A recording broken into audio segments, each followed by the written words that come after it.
Bismillahirrahmanirrahim. Assalamualaikum warahmatullahi wabarakatuh.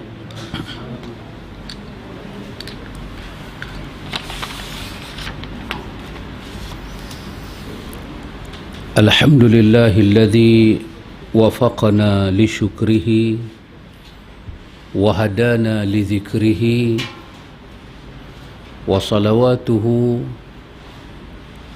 ala Muhammadin khairi khalqihi wa ala alihi wa sahbihi ajma'in. Allahumma ati nafsi taqwaha wa zakkiha anta khairu man zakkaha anta waliyuha wa maulaha, amma ba'du. Ikhwatul iman, ikhwatu fid din, a'azakumullah wa uhibbukum fillah.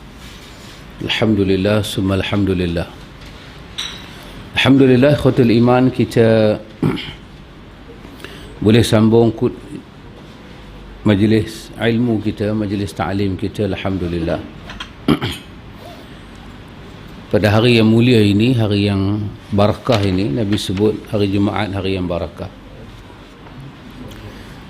Istimewa kita hari ini, ikhwan, kita bersama dengan sahabat-sahabat kita daripada New Zealand, Wellington. Sahabat-sahabat kita daripada sana bersama dengan kita. Kita sini pukul 3, sana pukul 7. Pukul 7. Dan pukul 7 sana daripada habis isyak dah. Isyak daripada dalam pukul 5. Maghrib dalam pukul 5 lebih. 6 lebih dah isyak. Sebab mereka musim sejuk lah. Sahabat kita sana musim sejuk.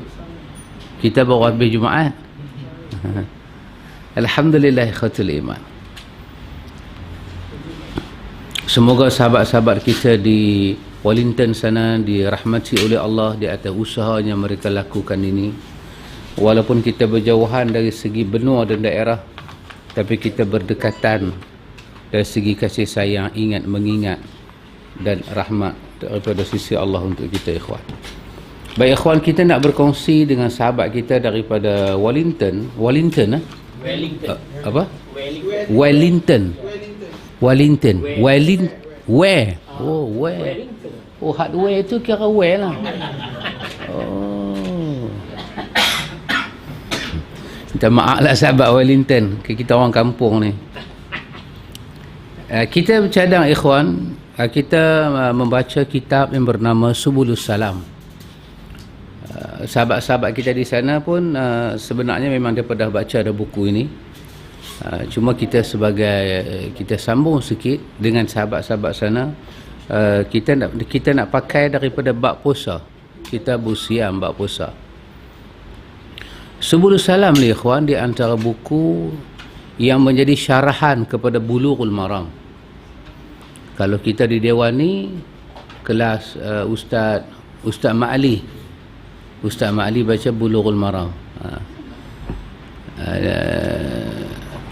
Syarah, di antara syarah kepada Bulughul Maram ada 2-3 syarahan. Di antara syarah, bila kita sebut Bulughul Maram, syarahan yang sinonim dengan dia adalah Subulus Salam. Macam kita kata Sahih Bukhari, syarahan kepada hadis Bukhari yang paling popular, yang paling sinonim dengan dia, Fathul Bari. Ada lagi syarahan lain kepada Sahih Bukhari, ada Umdatul Qari dan seumpamanya. Tapi bila sebut Fathul Bari ini, dia sinonim dengan hadis Imam Bukhari. Macam tu juga kita sebut Subulus Salam. Dia adalah syarahan yang tak boleh dipisahkan dengan kitab Bulughul Maram. Tawdihul Ahkam oleh Ali Basam juga syarah kepada Bulughul Maram. Tetapi Subulus Salam ni agak dia masuk. Sebab apa, ikhwan? Di antara sebab satu-satu syarahan itu dia punya mustawa, dia punya kedudukan tu jadi tinggi. Salah satunya ialah apabila pensyarah kepada satu kitab matan tu, dia tidak melarikan setiap maksud penulis kitab asal. Apabila dia cuba membawa setiap maksud penulis asal dan dia menjauhkan pandangan dia dalam syarahan itu, dia kurang bawa pandangan dia, maka kita kata syarahan bagi satu kitab-kitab matan itu bernilai tinggi. Kita kata macam inilah Subulus Salam, Fathul Bari, Ibnu Hajar Asqalani, dia cuba bagi tahu kepada kita bagaimana kita nak faham fiqh Imam Bukhari, macam mana kita nak faham tajuk Al-Bukhari buat, macam mana kita nak faham maksud Al-Bukhari, macam mana kita nak faham hadis-hadis yang Bukhari susun. Bila setiap kali Ibnu Hajar cuba bagi kita faham maksud Bukhari, bermakna dia korang masuk dia punya pandangan. Sikit pandangan dia ataupun sikit kritikan dia kepada huraian dia itu, maka kita kata syarahan dia kepada hadis Bukhari, peratus yang tinggi kita boleh mengenal Al-Bukhari. Tapi kalau satu pensyarah tu, dia syarah satu buku orang, dia bawa pandangan dia lebih banyak daripada kita kenal penulis tu, maka kita kata mustawa kitab tu akan jatuh. Sebab apa? Sebab kitab syarahan dia telah merupakan pandangan dia lebih banyak daripada pandangan penulis yang dia cuba syarahkan. Karena itu bila kita baca satu-satu syarahan itu, kita nak kena pasti dulu mukadimah dia, kita kena baca maksud dia supaya kita tahu berapa peratus pandangan dia, berapa peratus pandangan penulis yang dia kitab orang tu dia syarah dia nak bawa. Subulus Salam di antara buku-buku syarahan kepada Bulughul Maram yang dia lebih nak bagi kita faham maksud penulis. Kalau kita kata apa, Ibnu Hajar Asqalani berusaha bagi kita faham hadis Bukhari mengikut wazan Bukhari, maka Subulus Salam Imam San'ani cuba bagi kita faham maksud Ibnu Hajar pula. Ibnu Hajar dia yang menulis Bulughul Maram. San'ani dia tulis Subulus Salam supaya kita boleh faham maksud Bulughul Maram. Bulughul Maram wa adillatuhu, Bulughul Maram, kalau kita nak terjemah Melayu kita kata apa? Kita boleh kata panduan bagi orang yang sudah baligh. Bulugh itu dia plural daripada baligh. Bulughul Maram, maram ni maksud dia apa? Maram ni maksud dia objektif. Kita punya panduan objektif kita. Bila kita dah sampai peringkat baligh, maka kita mesti dipandukan ibadat-ibadat yang kita nak kena buat. Tak boleh kita lepas anak-anak kita yang dah baligh. Maka Ibnu Hajar menulis Bulughul Maram. Ini adalah satu panduan untuk anak-anak yang dah besar, dah sampai masa kalau dia nak sembahyang kena ada panduan. Maka sebahagian penulis kata Ibnu Hajar menulis Bulughul Maram tu untuk anak dia. Dia tulis kitab tu untuk anak dia. Kita sampai bab ni malulah Pakcik Fari. Kita kat anak kita duk fikir nak bagi geran motor, duk fikir duit dalam bank nak bagi, yang panduan dia nak ibadat agak hari kita tak fikir. Maka Ibnu Hajar menulis Bulughul Maram untuk anak dia, dan dia pakai sistem yang paling mudah dalam ilmu hadis. Tapi Pakcik, bila kita baca kita rasa paling rumit. Pasal apa kita kata paling rumit? Pasal kita tak tahu hadis. Dia pakai sistem yang paling mudah, kurang khilaf, straight to the point. Dia tak bawa khilaf-khilaf. Setiap penulis bila dia bawa satu buku, macam saya katakan Imam Bukhari sebagai contoh, Bukhari bila dia buat Sahih Bukhari, bab yang dia bagi pada Sahih Bukhari, bab itu mewakili fiqh dan pandangan dia. Kita nak tahu apakah, kita boleh gunalah bahasa kita, mazhab Bukhari. Bukhari satu mazhab, dia seorang besar mujtahid dia. Apakah pandangan dia dalam fiqh? Kita tengoklah tajuk yang dia buka dalam Sahih Bukhari. Setiap tajuk yang dia buka dalam Sahih Bukhari, itulah pandangan dia tentang hukum fiqh dalam bab tu. Demikian kita kata Ibnu Hajar Asqalani. Ibnu Hajar Asqalani, setiap hadis yang dibubuh dalam Bulughul Maram, hadis-hadis itu hadis-hadis yang pada penilaian dia boleh dipakai. Boleh dipakai. Mungkin dia ada khilaf sikit dengan sebahagian para ulama dalam kedudukan hadis itu sabit ke tidak sabit. Tapi pada pandangan dia, pada ilmu dia, hadis-hadis yang dia nak susun di sini sangat mudah. Satu hadis di atas dengan hadis di bawah ada hubungan. Seolah-olah hadis yang kedua bagi pencerahan pada hadis yang pertama, dia buat dengan kaedah yang mudah. Datang San'ani takut. Bila kita baca, pertama San'ani tengok Bulughul Maram ni satu kitab yang sangat menarik, mudah, jelas, dan lebih-lebih lagi Ibnu Hajar Asqalani dia bermazhab Imam Syafi'i. Dia seorang ulama besar dalam mazhab Syafi'i. Di San'ani, dia ni ulama besar yang berada di Yaman. Di San'ani bermakna San'a lah, negeri Yaman. Dia tengok kitab ni sangat menarik dan perlu diberi penjelasan. Maka dia tulis satu kitab nama Subulus Salam. Subul plural daripada sabil. Bermakna ini adalah jalan-jalan yang selamat. Untuk siapa? Untuk Bulughul Maram.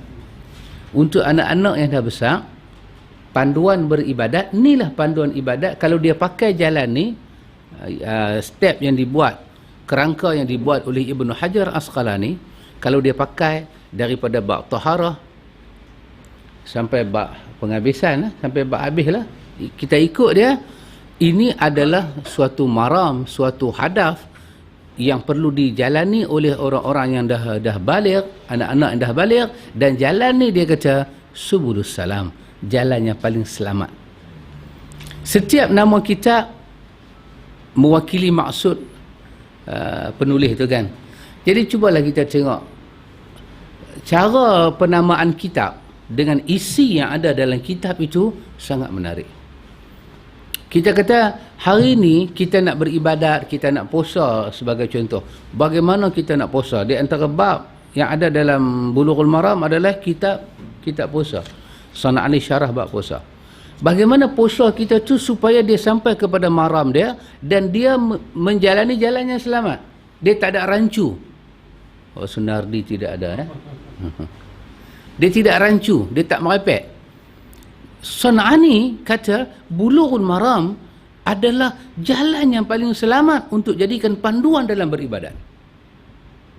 Bagaimana kita tak teruja dengan penamaan kepada buku ni dan kita tak rasa isi dia itu diberi penjelasan oleh para ulama, inilah jalan paling selamat untuk beribadat.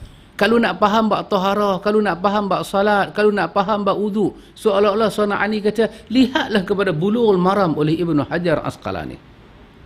Lihatlah Bulughul Maram. Bulughul Maram tu Subulus Salam. Dia membawa kita pada jalan yang selamat. Kita tak kena jalan-jalan merepek hadis palsu ke, fiqh tak tentu halal ke, tak ada. At least kita, kalau kita kata kita just based on kepada mazhab, maka San'ani telah Ibnu Hajar Asqalani telah membawa kita kepada satu mazhab yang selamat, yang tidak ada kita kata penyelewengan. Mazhab dia mazhab Asy-Syafi'i. Cuma Asy-Syafi'i, mazhab Syafi'i yang San'ani kumpul dalam Bulughul Maram dan Ibnu Hajar kumpul dalam Bulughul Maram, San'ani syarah dalam Subulus Salam tu, ilmu mazhab tu sama tak dengan hak kita faham selama ni? Hak tu saja masalah dia. Nanti sebagai contoh dalam bab puasa kita akan tengok. Saya mengharapkan mudah-mudahan kita boleh habis bab puasa ni sebelum puasa. Sebelum puasa. Sebab kalau bulan puasa kita payahlah nak buat program dengan sahabat kita daripada Wellington. Betul ya? Itu pun dengan syarat kalau ustaz tak buat perangai banyak, insya-Allah kita boleh habiskan bab ni.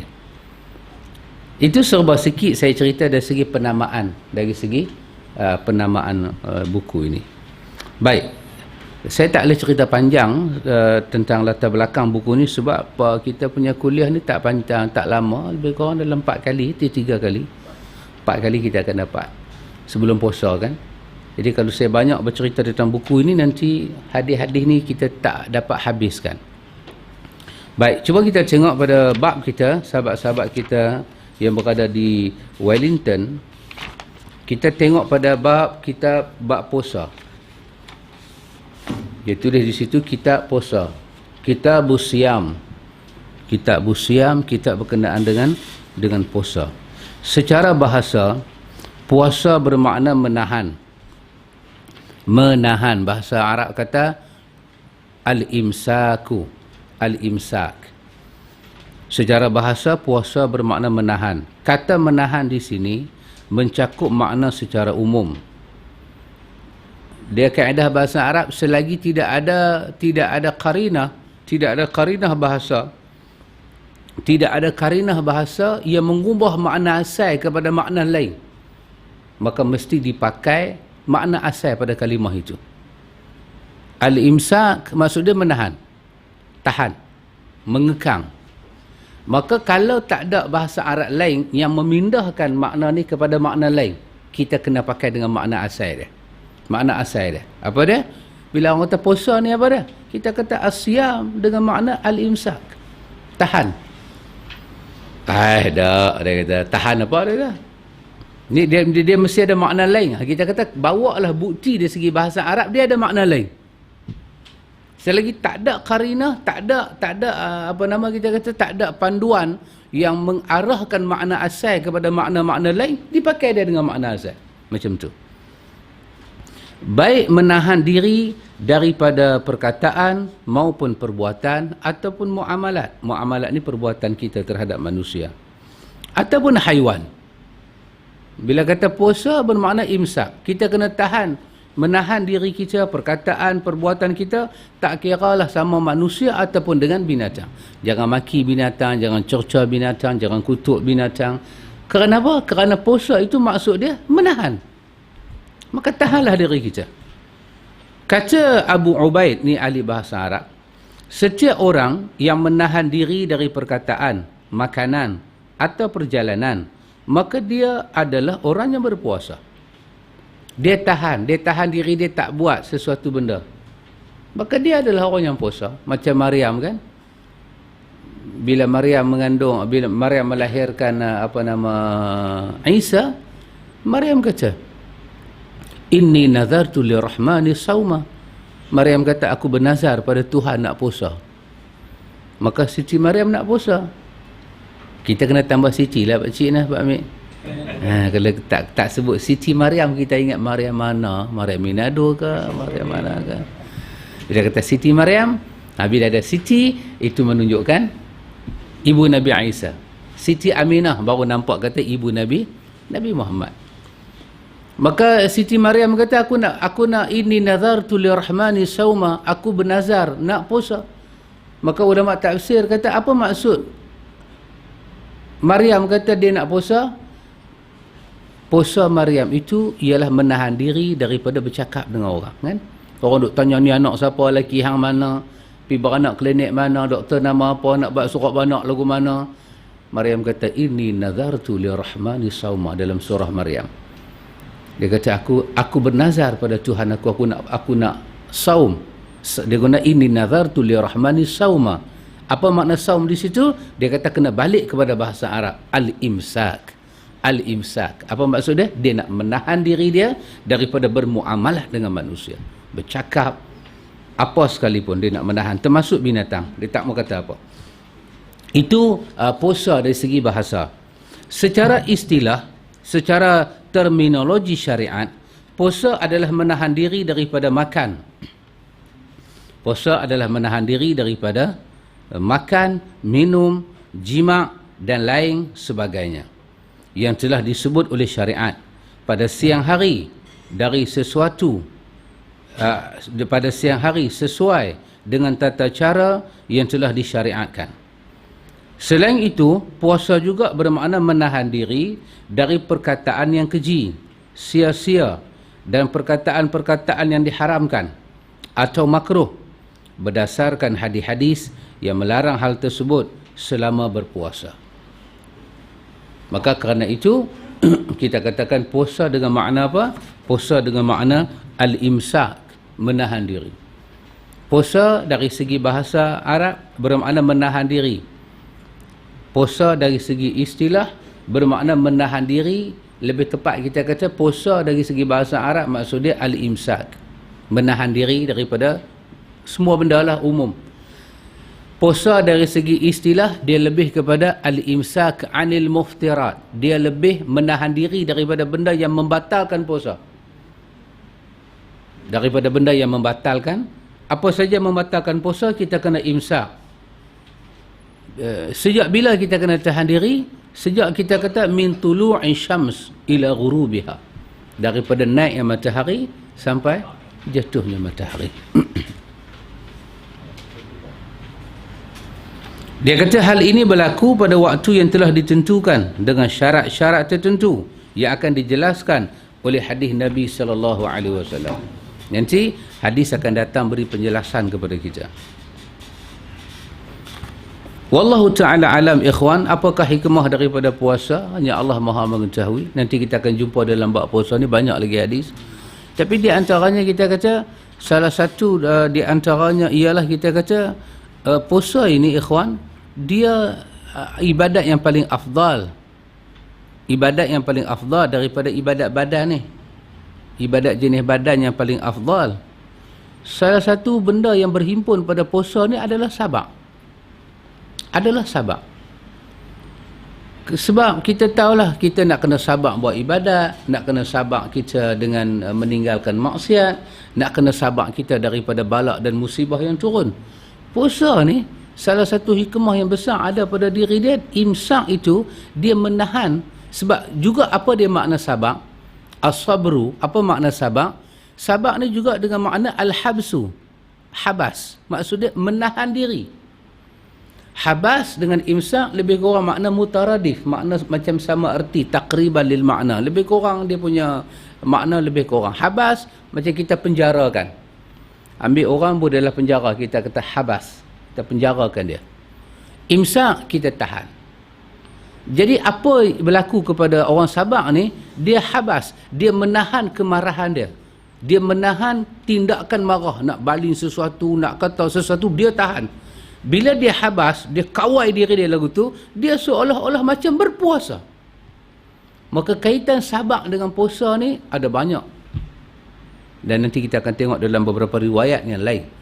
Jadi salah satu benda yang ada dalam puasa ni ialah sabar.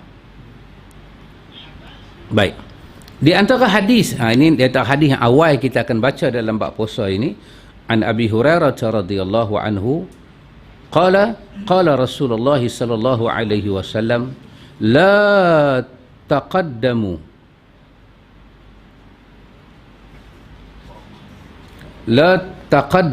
Ramadan bisaumin wala la taqaddamu Ramadana bisaumi yaumin wala yaumain illa rajulun kana yasumu sauman falyasumhu muttafaqun alaih.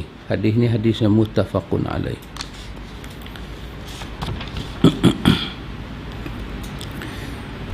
Maksud dia dari Abu Hurairah radhiyallahu an, berkata Rasulullah sallallahu alaihi wasallam bersabda, jangan kalian mendahului Ramadan dengan puasa sehari atau 2 hari, kecuali seseorang yang telah terbiasa melakukan puasa, maka hendaklah ia berpuasa. Hadis Bukhari dan Muslim. Ini salah satu daripada ilmu hadis kita belajar. Kita akan jumpa dalam hadis, dia panggil hadis apa? Hadis marfu'. Hadis yang marfu'. Apa makna marfu'? Marfu' daripada perkataan rafa'. Lawan dia wada'. Rafa' maksudnya angkat. Bila sebut hadis marfu', hadis kita kata ma udhifu ila Nabi sallallahu alaihi wasallam khassatan. Hadis marfu' adalah hadis yang kita sandarkan kepada Nabi secara khusus, tak melibatkan orang lain. Perkataan dia, perbuatan dia, takrir dia ataupun sifat dia. Yang mana sahabat sebut terus kepada Nabi. Kejadian itu sama ada sahabat melihat dengan mata Nabi buat, mesti Nabi khusus, tak boleh orang lain. Sahabat dengar Nabi cakap, khusus Nabi. Sahabat meriwayatkan tentang Nabi buat itu, Nabi buat ini, Nabi larang itu, Nabi larang ini. Sahabat meriwayatkan Nabi takrir, Nabi bagi persetujuan itu, Nabi tak setuju ini. Sahabat meriwayatkan akhlak Nabi secara khusus. Mana yang khusus sahabat riwayatkan tentang Nabi, maka kita panggil hadis itu hadis yang marfu'. Sahabat kata kunna ma'an Nabi, kami bersama dengan Nabi, lafaz tu marfu'. Maka hadis marfu' ni duduk nombor satu. Dia duduk nombor satu, tinggi. Biasanya para ulama kata hadis ni ada nilai marfu', ada nilai terus direct pada Nabi. Maka biasanya hadis marfu' ni diberi perhatian. Hadis-hadis yang sahih. Ini cara dia, dia kata qala Rasulullah, Nabi bersabda. Terus kepada Nabi. Baik. Kita tengok, ini hadis yang dibawa oleh Ibnu Hajar Asqalani. Itu saya katakan tadi, Ibnu Hajar Asqalani dia menyusun hadis-hadis yang mudah dipaham. Sebenarnya macam tu ikhwan, hadis ni sangat mudah faham. Hadis ni sangat mudah faham. Saya ingat lagi di antara pesanan-pesanan Syekh, dia akan habaq kata, jangan sampai bila kita baca huraian orang tentang hadis mengelirukan kita tentang hadis itu. Jangan sampai. Sebab hadis tu dia akan datang dengan jelas. Satu benda kita kena sedang, para ahli hadis, pertama kerja mereka apa? Pertama kerja mereka nak sabitkan benda tu hadis ke tidak. Itu kerja ahli hadis.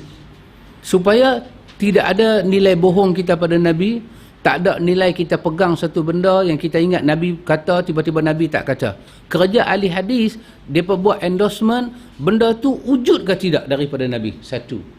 Yang kedua, kerja ahli hadis adalah membawa kita faham maksud Nabi yang ada dalam hadis itu.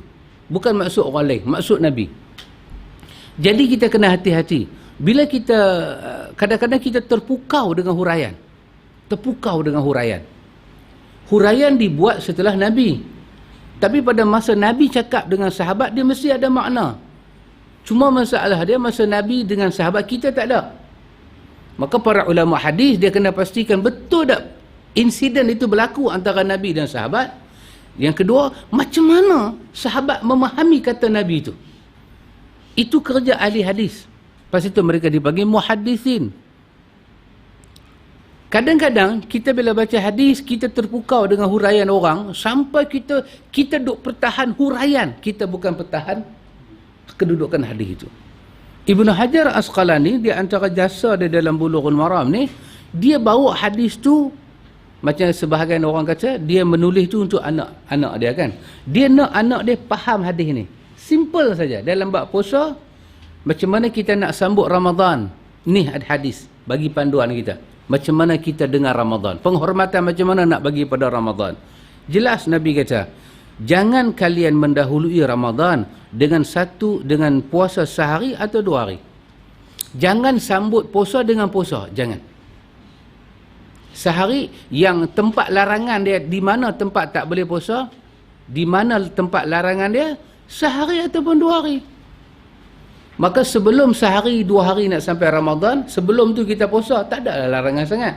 Tapi yang dilarangnya sehari atau 2 hari. Yaum sehari au yaumain, 2 hari. Maka jangan sambut puasa dengan puasa. Lagi 2 hari nak masuk Ramadan, Syaban lah kita lagi kan. Kata nak sepuasa lah, atau puasa apa? Saja sambut Ramadan, jangan. Jangan sambut Ramadan dengan puasa. Baik. Apa masa Nabi sebut hadis ni, Ibnu Hajar pun tak ada, Sana'ani pun tak ada. Tapi sahabat Nabi boleh faham tak hadis ni? Boleh faham. Kita sahabat tak ada, Sana'ani pun tak ada dah, Ibnu Hajar pun tak ada dah, terus kita tak faham. Macam mana nak faham hadis ni? Kita tengok. Ini hadis Ibnu Hajar. Penjelasan kalimat ini Sana'ani. Tadi hadis tu Ibnu Hajar bawa kan? Sekarang kita akan masuk dalam pemikiran Sana'ani. Hati-hati. Kita baca buku siapa pun, kita nak tengok huraian dia, jangan kita terperangkap dengan pemikiran siapa-siapa. Ni sekarang ni penjelasan ini adalah San'ani. Kata San'ani, dari Abu Hurairah dia berkata, Rasulullah sallallahu alaihi wasallam bersabda, jangan kalian mendahului Ramadan. Perkataan tu, kata San'ani, menunjukkan bahawa kata Ramadan digunakan untuk nama bulan Ramadan. Perkataan Ramadan dalam hadis tu Nabi kata, jangan kalian mendahului Ramadan. Nabi sebut, jangan kalian mendahului Ramadan. Kalimah Ramadan tu keluar daripada mulut Nabi. Kata dia, takat tu dia nak bincang sikit.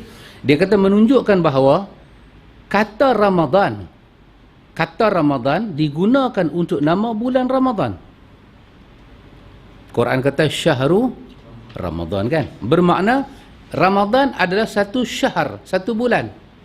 Ramadan adalah satu bulan. Digunakan kata Ramadan. Kenapa San'ani kata lagu ni? Tengok dia kata. Di dalam hadis Abu Hurairah yang diriwayatkan oleh Imam Ahmad dan yang lainnya secara marfu' disebut. Dikatakan hadis itu secara marfu'. Hadis itu ada kata, jangan kalian menyatakan Ramadan telah datang. Kerana Ramadan adalah salah satu nama dari nama-nama Allah Ta'ala. Akan tetapi katakanlah bulan Ramadan telah tiba. Nampak San'ani? Kerana ada hadis macam tu, dia terpaksa angkat kalimah ni bagi penjelasan. Dalam hadis ni Nabi kata, la taqaddamu Ramadan. Nabi kata jangan dahului Ramadan. Nabi sebut Ramadan. Sebab ada hadis lain kata, jangan panggil Ramadan. Sebaliknya katalah bulan Ramadan. Jangan sebut Ramadan. Oh, Ramadan dah datang. Jangan sebut Ramadan. Sebab Ramadan ni apa dia? Nama daripada nama Allah. Kata San'ani, hadis ini adalah hadis yang dhaif, yang tidak bisa membantah apa yang telah dijelaskan dalam hadis yang sahih. Ini ada kaedah hadis kita belajar. Adapun hadis yang kata Ramadan itu nama Allah, San'ani kata hadis itu hadis yang dhaif. Nota kaki di bawah tu pun dia buat. Ni yang buat nota kaki ni adalah Syekh Albani. Syekh Albani yang buat nota kaki di bawah. Dia kata hadis ni dhaif dalam kitab Imam Baihaqi, dalam kitab dia Al-Kabir. Hadis ini bernilai dhaif. Jadi San'ani bagi satu kaedah pada kita. Apa dia? Dia kata hadis ini adalah hadis yang dhaif, yang tidak bisa membantah apa yang telah dijelaskan dalam hadis yang sahih.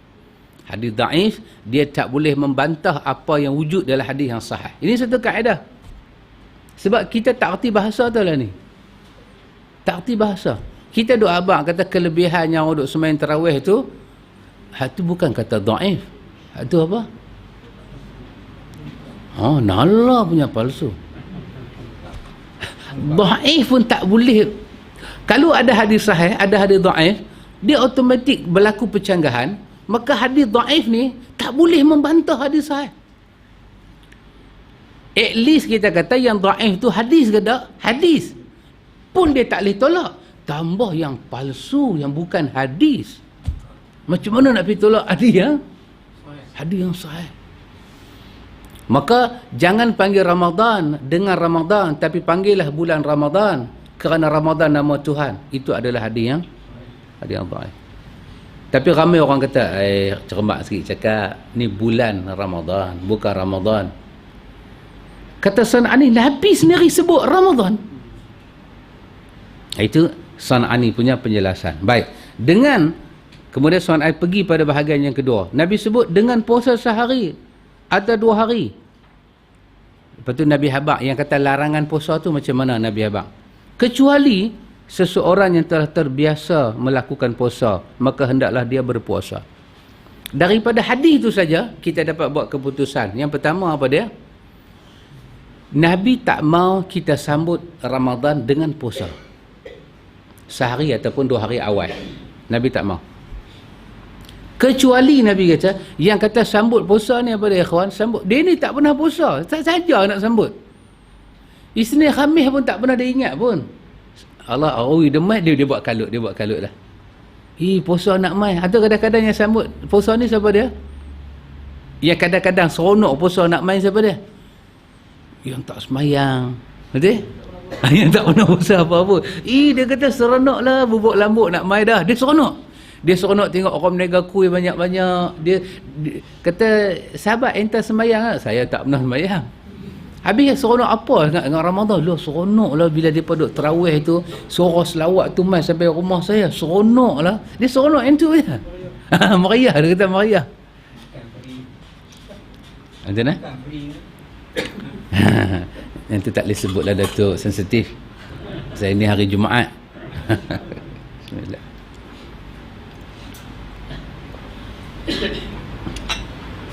Baik, dalam hadis ni Nabi seolah-olah nak, antum bayang, Nabi seolah-olah nak mematikan satu budaya yang tidak bagus tapi dianggap bagus.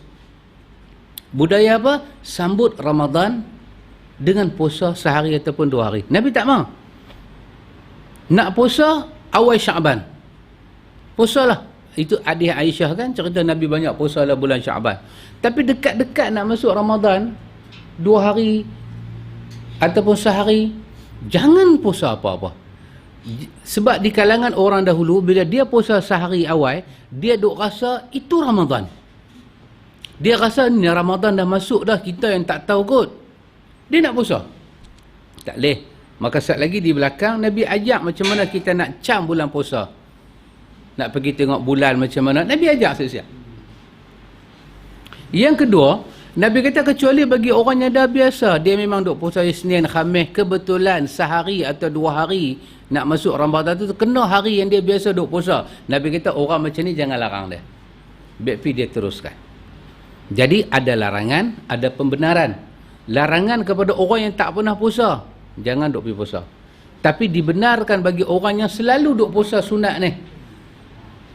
Biar kat dia. Maka tak salah dia puasa. Baik. Tengok apa Sana'ani nak bagi penjelasan pada kita. Kata Sana'ani, hadis ini, Sana'ani kata, hadis ini menunjukkan haramnya berpuasa sehari atau 2 hari sebelum masuknya bulan Ramadan. Anda tengok Sana'ani guna perkataan tahrim. Dia guna perkataan haram.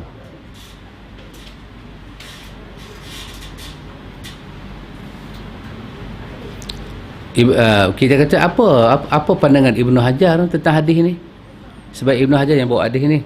Saya katakan tadi, bila penulis tu dia bawa satu hadis dan diletak di bawah satu bab, itu adalah pandangan dia. Maka Ibnu Hajar dia bawa hadis ni sebagai larangan. Tak usah puasa. Maka yang benar di sisi pandangan Ibnu Hajar ialah jangan puasa. Lagi 2 hari nak masuk Ramadan, sehari jangan puasa, jangan puasa. Itu pandangan Ibnu Hajar. Cuma Sana'ani dia kata kalau kita ikut hadis ni, cara Ibnu Hajar letak hadis ni menunjukkan haramnya berpuasa sehari atau 2 hari sebelum masuk Ramadan. Haram untuk siapa? Untuk kawan yang tak pernah puasa. Sebab apa ya ikhwan? Nanti kita akan tengok sebab dia. Setelah meriwayatkan hadis ini, At-Tirmizi berkata, para ahli ilmu mengamalkan hadis ini. Mereka memakruhkan mendahului puasa Ramadan sebelum masuknya bulan Ramadan kerana makna Ramadan.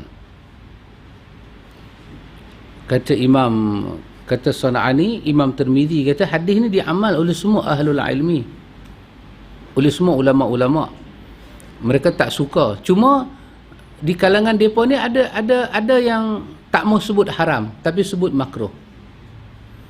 Tapi perkataan makruh ataupun haram itu telah menjadi perkataan yang dipakai untuk menterjemahkan makna la taqaddamu ni. Makna hadis ni dipakai. Maka hati-hatilah kita bagi orang yang tak pernah puasa ni nak sambut Ramadan dengan puasa sehari 2 hari lagi. Kalau dia tak kena haram pun, setinggi-tinggi perbuatan dia buat tu makruh. Tak disukai oleh mazhab yang dia anuti. Tak disukai, apatah lagi oleh hadis itu sendiri. Kata Sana'ani begitu. Baik, kata dia, ungkapan beliau kerana makna Ramadan ialah batasan larangan tersebut. Maksudnya puasa yang dilarang adalah puasa yang sengaja dilakukan sebagai antisipasi. Oh Sunardi, engkau enggak ada Sunardi. Sekiranya telah masuk bulan Ramadan, Beda halnya jika puasa tersebut ialah puasa mutlak, seperti puasa sunat secara umum, puasa nazar dan sebagainya. Orang yang dah biasa dengan puasa sunat, dia tak masuk dalam larangan tu sebab Nabi yang keluarkan dia. Nabi yang kata dekat dia ni baik pergi ke dia. Illa rajulun kana yasumu sauman falyasum. Bagi orang dah biasa puasa, baik pergi kat dia. Menurut saya, menurut San'ani, jika demikian halnya, bererti dibolehkan mendahului Ramadan dengan puasa apa saja. Yang tentunya hal itu bertentangan dengan zahir hadis tersebut. Kerana hadis tersebut melarang puasa apa saja kecuali seseorang yang telah terbiasa melakukan suatu puasa yang bertepatan dengan akhir bulan Sya'ban. Seandainya Rasulullah SAW ingin menyatakan bahawa yang beliau maksud dengan puasa di atas ialah puasa yang dikaitkan dengan Ramadan, tentu beliau akan menyatakan kecuali seseorang yang melakukan puasa sunnah atau yang semisal dengannya. Semua itu kerana syariat telah mengaitkan maksudnya kewajipan puasa Ramadan dengan ru'yah hilal. Maka orang yang mendahului puasa Ramadan telah melanggar larangan dan perintah yang ada di dalam berbagai nas. Kata Imam San'ani, bila Nabi mengecualikan orang yang selalu puasa itu saja dikecualikan. Lain daripada orang ni, ada orang dia saja-saja nak pergi nazar ke, dia nak puasa juga pakcik, dia buat nazar lah, ataupun dia buat nak bayar puasa lain tak habis lagi. San'ani kata dia tetap masuk dalam larangan itu. Sebab apa? Dia bukan jenis orang yang puasa, dia cuma kita kata tergedik-gedik. Bila dah nak masuk Ramadan sehari dua hari, dia tergedik-gedik nak bayar puasa tu lah. Punya panjang ni hang buat apa? Hang bukan ahli puasa, hang tergedik-gedik. Maka yang tergedik-gedik macam ni San'ani kata, sama ada dia puasa sunat ke, dia puasa nazar ke, ataupun apa puasa yang dia kata wajib, dia tetap masuk dalam larangan. Yang tak dilarang adalah orang yang selalu duk puasa. Dan orang ni kan ada beza. Kita duk buka puasa Khamis dengan Isnin selalu kan, dekat sini kan, tak pernah puasa pun. Tiba-tiba mai bulan Sya'ban tengok dia puasa. Kata sahabat ente puasa Isnin. Dia kata Sya'ban pun nak habis dah. Dia masuk dalam larangan hadis ni. Walaupun dia puasa tu hari Isnin, pasal apa? Pasal dia tak pernah puasa. Bunyi pun Sya'ban nak habis. Maka San'ani kata jangan puasa. Kecuali bagi orang yang selalu duk puasa. Selalu duk puasa tu kita boleh kenal. Pak Cik Bari, Pak Amin, Ustaz tak masuk. Yang selalu puasa. Yang selalu puasa. Maka kata Imam San'ani, aku tak setuju kalau ada orang kata sehari ataupun 2 hari sebelum Ramadan yang tak boleh tu hanya puasa mutlak saja. Tapi kalau puasa bersebab boleh. Aku tak setuju, kata dia. Sebab walaupun hang puasa bersebab, hang bukan selalu orang yang puasa. Bagilah hari 2 hari tu untuk orang yang selalu duk puasa sunat ni. Depa saja kita lepaskan. Pasal Nabi sebut depa saja. Kita jangan duk pergi tumpang menempel dengan depa. Itu kata San'ani. Sebab kalau mereka ni dibenarkan, Nabi akan sebut kecuali orang nazar, kecuali orang bayang tu Nabi akan sebut. Tapi Nabi hanya sebut kecuali orang yang selalu saja puasa. Itu saja boleh. Baik. Hadis ni sekaligus membatalkan amaliyah golongan batiniyah. Kata Imam San'ani, hadis ni juga dia membatalkan puak-puak batiniyah ni. Puak-puak mana ni? Yang terbiasa mendahului puasa Ramadan dengan puasa sehari atau 2 hari sebelum mereka melihat hilal Ramadan. Ada satu puak batiniyah ni. Kalau dalam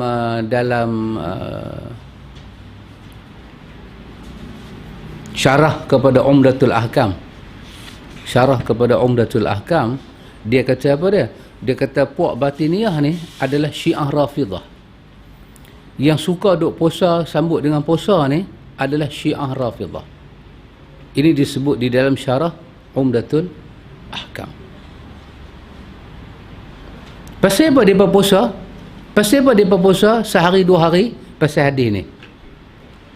Pasal hadis ni hadis-hadis yang pendek ni. Hadis yang pendek ni, hadis tu hadis Bukhari. Nabi kata sumu li ru'yatihi wa aftiru li ru'yatihi. Pasal hadis ni Nabi kata puasalah kalian kerana melihat hilal. Bila kita nak puasa Ramadan, Nabi suruh pergi tengok bulan kan. Sumu li ru'yatihi. Kamu puasa kerana kamu pergi tengok bulan. Maksud dia pergi tengok bulan Ramadan. Nampak anak bulan, puasalah Ramadan. Wa aftiru li ru'yatihi. Nabi kata nanti bila nak raya, nak tengok Syawal, pergi tengok lagi bulan. Nampak bulan Syawal, habislah Ramadan. Depa bila hadis ni mai kat depa, tengok depa buat macam mana. Depa menyatakan bahawa huruf lam sumu li ru'yatihi li. Depa kata lam dalam hadis tersebut adalah berpuasa kalian untuk menyambutnya. Kerana lam di dalam hadis ini tidak depa pakai makna lam ni apa dia? Lam ni, lam dengan makna lil mustaqbilin. Lam menunjukkan ke depan. Sumu li ru'yatihi. Bila kita nak pergi tengok anak bulan, kita puasa. Maka pasal tu dia puasa sehari ataupun 2 hari awal. Pasal memang itu kita nak pergi tengok anak bulan lah masa-masa tu. Sana'ani kata, ni golongan Syiah Rafidah faham hadis tu. Kita ahlu sunnah jangan. Pasal Nabi kata jangan puasa. Ini di antara mukjizat Nabi, ikhwan. Allah bagi dia cakap benda-benda yang tak wujud lagi depan mata dia, tapi akan wujud ke depan. Nabi tak sebut dengan mulut dia, ni amalan Syiah Rafidah. Tapi tengok-tengok yang duk buat kerja ni siapa dia? Syiah Rafidah. Wallahu ta'ala alam. Takat ni lah saja saya berhenti. Bukan kuliah habis, kuliah tak habis lagi. Kalau saya berhenti takat ni, saya boleh buat satu conclusion. Apa dia? Kita duk lawan Syiah ni, tapi kita pun tak tahu amalan Syiah. Kadang-kadang yang suka puasa, sambut puasa ni adalah orang-orang yang menggelarkan diri mereka tarikat, sufi. Tapi dia pun tak sedar amalan tu amalan Syiah. Dia pun taklah Syiah, dia pun tak tahu. Tapi bila kita kata ni amalan Syiah, apa dia pun kata ke kita? Nak puasa pun tak boleh. Dia kata kita, nak puasa pun tak boleh ke? Lagi kita kata lagi 2 hari nak sambut Ramadan. Berapa hari bulan Syaban? 6. Tak, lagi 2 hari nak sambut. 20 apa? 28? 28, 29. Okey, 28 lagi 2 hari. Lagi 2 hari nak masuk Ramadan, 28, 29 Syaban. Habis kalau tak puasa nak buat apa? Nak menari, nak mindam. Kita kata lagi baik menari daripada ikut Syiah. Kunuri tak larang lah hadis ni. Dalam hadis ni puasa. Pasal kunuri boleh makan. Ada amalan Syiah sambut dengan puasa. Adapun kita sambut dengan makan, bagus, lawan dia. Dia puasa, kita makan. Macam mana kita puasa, dia makan. Kita puasa apa? Kita puasa apa, dia makan? Kita puasa Muharram. Kita puasa Ashura. Syiah makan. Jadi hari dia puasa, kita pula mau makan. Kita pula mau makan perempuan muhabak mau sedap kata Syiah best sedap, nalah kami makan. Allahu akbar. Karena itu kita kena baca hadis. Kena baca hadis. Yang melarang ni adalah hadis yang melarang. Sahabat tadi ada 2 bacaan kan kepada larangan itu. Sana'ani kata haram, Imam Tirmizi kata makruh. Tapi semua ulama hadis pakai hadis ni untuk habaq kata lagi 2 hari, lagi sehari ataupun 2 hari nak masuk Ramadan, tak bagus sangat kita puasa. Lebih-lebih nampak kalau kita puasa juga kita sama dengan Sana'ani kata dengan dia panggil golongan batiniyah, golongan yang batil. Sana'ani tak sebut nama Aid Ibn Daqiq ketika dia syarah Umdatul Ahkam, dia kata mereka ini adalah Syiah Rafidah. Disebut nama tu, ini adalah Syiah Rafidah. Dia bukan ada hujah apa, dia hujah dengan bahasa dia, lam tu. Sumu li ru'yatihi, puasa li kerana tengok anak bulan. Jadi siapa yang nak tengok anak bulan kena puasa. Dia jawab apa dia? Sana'ani kata tidak. Kerana lam dalam hadis ini tidak bererti menyambut. Bukan menyambut. Sebagaimana yang mereka katakan, walaupun terkadang huruf lam memang diguna untuk makna macam tersebut, maka sebahagian ulama menyatakan bahawa larangan mendahului bulan Ramadan dengan puasa mulai pertengahan Syaban lagi, iaitu pada tanggal 16. Kerana ada macam ni, takut bila sampai 28, 29 kita tak boleh kontrol sedap puasa tu duk mai. So nak ni kata, ada para ulama kata 16 Ramadan jangan duk puasa dah, supaya hampa tak kena amalan Syiah di hujung tu. Takut ulama hadis ni, takut kita terjebak kan. Dia kata kalau nak puasa 1 sampai 15 Syaban, hang puasalah tak mana pun. 16 masuk jangan dah puasa. Pasal apa? Nanti hang tak boleh break. Dia duk sedap kan, puasa ni sedap Pak Min, sedap. Seronok puasa ni, seronok. Pasal apa? Dia kata berdasarkan ada lagi satu hadis yang marfu', iaitu idza tasafa sya'banu fala tasumu, iaitu jika bulan Syaban telah mencapai pertengahan, maka janganlah kalian berpuasa. Dia kata ada hadis lain pula. Ada satu hadis lain yang menyebut kata bila bulan Ramadan dah sampai idzan tasafa Syaban, bila Syaban tu dah sampai pada nisfu dia, pertengahan dia, maka Nabi kata fala tasumu. Cuba tengok yang Arab tu fala tasumu, lepas mim tu ada waw, fala tasumu. Nabi perintah hampa semua jangan seorang pun puasa, duduk sengat-sengat. Ada yang menyatakan bahawa berpuasa setelah pertengahan Syaban hukumnya makruh. Macam tadilah ada ulama kata makruh. 16 Syaban sampai habis Syaban kita puasa dah makruh dah. Dan berpuasa 1 hari 2 hari sebelum masuknya Ramadan hukumnya adalah haram. Tapi macam tu Pak Mik ulama fiqh bincang. Yang mana kita tak tahu, kita duk kata salah ke? Bukan kata salah, kita balon 3 bulan. Betul-betul. Ni bukan 3 bulan, 2 hari lagi nak pergi. Bukan 3 bulan, lagi 2 hari je. Sehari ataupun 2 hari. Lagu ni punya hukum kita duk baca. Benda baik apa? Benda baik. Tetap baik tak baik. Ada juga berpendapat bahawa berpuasa dari pertengahan bulan Syaban hingga 1 ataupun 2 hari sebelum Ramadan pada dasarnya diperbolehkan. Ada juga pandangan kata boleh.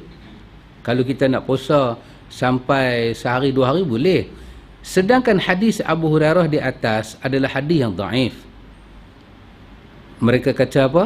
Sebahagian mereka yang kata boleh puasa ni, mereka kata hadis Abu Hurairah yang kata hadis di atas tu, apabila bulan Syaban telah capai pertengahan maka janganlah kamu puasa. Mereka kata hadis tu hadis dhaif. Imam Ahmad dan Ibnu Ma'in menyatakan hadis tersebut adalah mungkar. Sedangkan haramnya berpuasa pada 1 hari atau 2 hari sebelum memasuki bulan Ramadan berdasarkan hadis bab ni. Sana'ani kata pandangan tu tak dapat diterima. Sebab hadis yang melarang puasa sehari ataupun 2 hari adalah hadis tadi, hadis Abi Hurairah. Hadis Abi Hurairah ni, ini hadis Bukhari dan Muslim. Ma rawahul Bukhari, ini kata Imam Ibn Salah na, ma rawahul Bukhari wa Muslim asah fil ardi ba'da kitabillah. Apa yang diriwayatkan oleh Al-Bukhari dan Muslim, itulah yang paling sahih di atas muka bumi ini selepas kitab Allah. Selepas Quran, apa yang kita nak percaya? Maka dia kata Imam Ibn Salah, percayalah apa yang diriwayatkan oleh Imam Bukhari dan Muslim. Percayalah. Maka hadis ini adalah hadis Bukhari dan Muslim. Maka hadis ini bukan hadis yang dhaif, hadis ini adalah hadis yang sahih. Maka pandangan yang menyatakan boleh puasa sehari ataupun 2 hari sebelum Ramadan, Sana'ani kata terpaksalah kita tolak. Terpaksa kita tolak kerana pandangan itu tidak benar. Jadi itu di antara maksud hadis yang Ibnu Hajar bawa, janganlah kamu mendahului Ramadan dengan sehari ataupun 2 hari, melainkan bagi orang yang telah biasa dengan puasa. Jadi apa pengetahuan yang kita dapat daripada hadis ni sahabat? Yang pertama kita dapat pengetahuan apa daripada hadis ni? Yang pertama kita dapat tahu kata Nabi ajak kita sambut Ramadan tu macam mana? Sambut Ramadan dengan, orang putih kata be health. Betul? Healthy. Sambut dengan tubuh badan yang sihat. Tadi Razman sebut tadi kan, apa nama, kenduri kendara. Baik. Pada asal dia tidak ada amalan salafus salih sambut dengan kenduri kendara. Tak ada. Ada satu buku nama dia Durratun Nasihin. Saya saja cerita umum. Dalam buku ni dia banyak memuatkan dalam bab Ramadan amalan-amalan yang kita kena buat. Di antaranya dia bawa satu riwayat, ada satu budak ni, dia ni tak pernah buat ibadat. Mayang dak, apa dak, memang betul-betul sangkuriang betul-betul. Dia ni nala punya mali kundang ni. Tapi apabila masuk bulan Ramadan, dia akan jadi baik. Bahkan dia akan ada pakaian khas dia pakai dalam bulan Ramadan. Dia sambut Ramadan elok. Dengan kehendak Allah dia meninggal. Cerita lagu ni semua timbang meninggal lah. Lepas meninggal tahu lah apa nak jadi. Dia meninggal. Lepas dia meninggal, ada orang saleh mimpi nampak dia duduk tempat elok, masuk dalam syurga. Jadi orang saleh ni terkejut. Masa duduk hari tu ni sikit punya mali kundang, cuma nak masuk syurga. Dia kata, kerana apa Tuhan bagi ke aku ni, kerana aku seronok dengan Ramadan, aku menyambut bulan Ramadan, maka Tuhan memberi penghargaan pada aku. Ini bukan hadis, tapi hanya satu hikayat.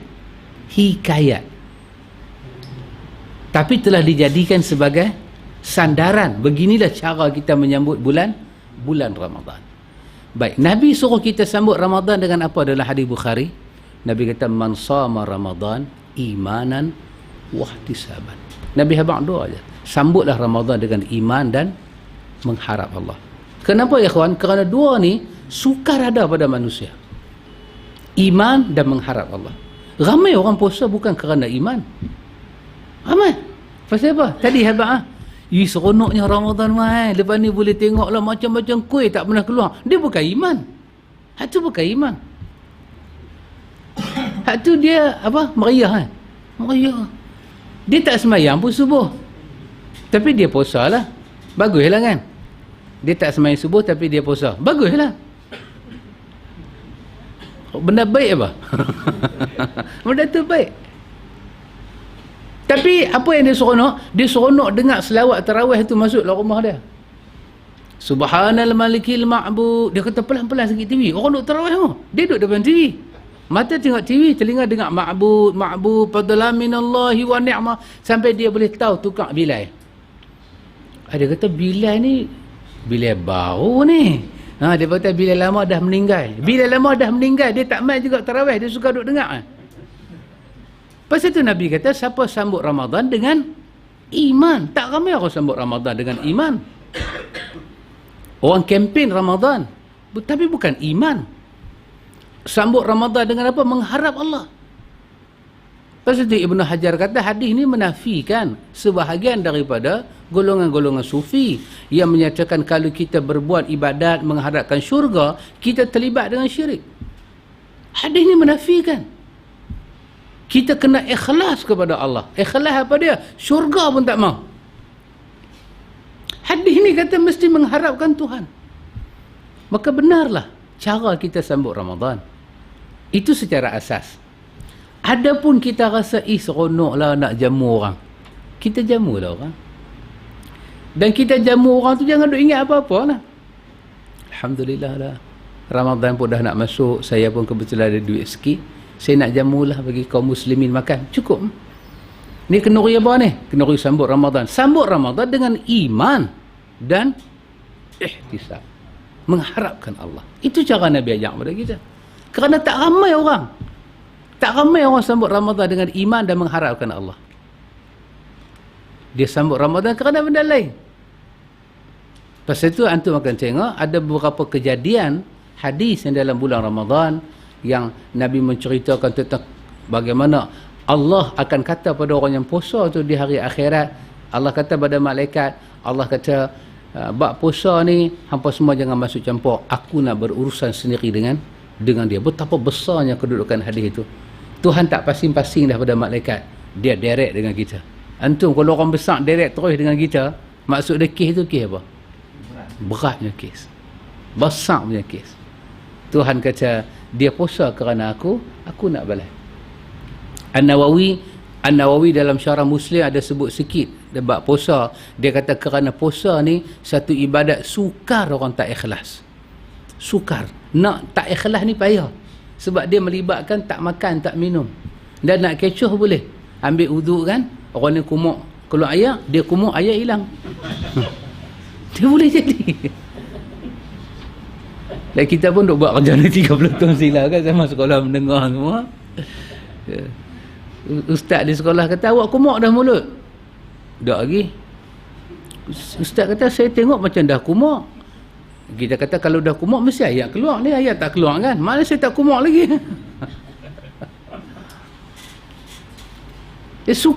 Sukar manusia nak kecoh ibadat puasa. Maka pasal tu ibadat puasa dia boleh buat kita jadi khudu'. Kita jadi, Imam Ibn Taymiyah kata dengan puasa manusia akan jadi apa? Dia akan jadi rendah kepada Tuhan. Sampai pada tahap puasa yang benar ni, Ibn Taymiyah kata akan mengheret manusia menangis depan Tuhan. Dia akan beristighfar pada Tuhan. Kerana puasa tu benar-benar merentap hawa nafsu dia jatuh ke bawah. Maka untuk dapat itu dia kena beriman kepada Allah dan mengharapkan Allah. Dia kena bertaubat kepada Allah, beristighfar. Pasal itu sahabat-sahabat Nabi bila dengar kata Ramadan nak masuk, mereka banyak beristighfar. Astaghfirullah, astaghfirullah, mereka beristighfar. Itu hadis ni. Kita baca lagi satu hadis. Hadis yang kedua. Hadis yang kedua.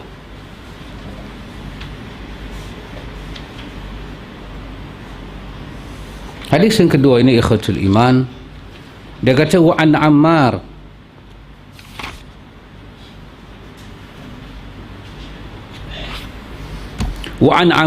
ibn Yasir radhiyallahu anhu.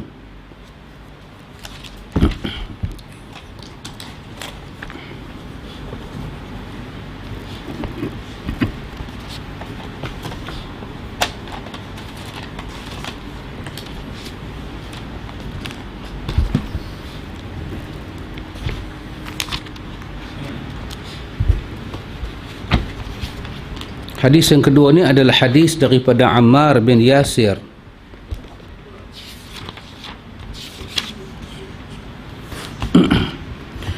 Wa an Ammar bin Yasir radhiyallahu anhu